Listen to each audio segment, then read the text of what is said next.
My name is Sarah Rose. I am the author of D-Day Girls, the spies who armed the resistance, sabotaged the Nazis, and helped win World War II.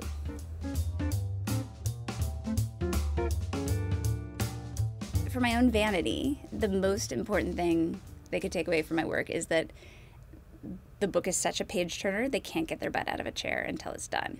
Globally, we know what happened in World War II. We know the lessons are pretty terrible.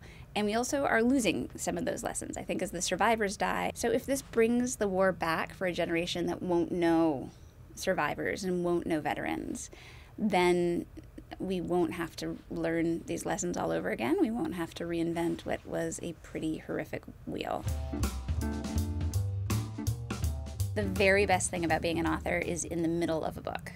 When you see the pieces coming together and the hard work of knowing what needs to be in the book is behind you, but the joy of making it fit together is all in front of you. That's the best feeling on earth.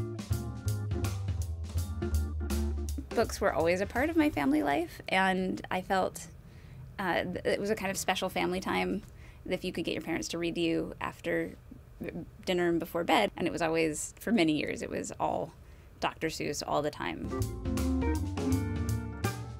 A paycheck inspires me to write more than anything else.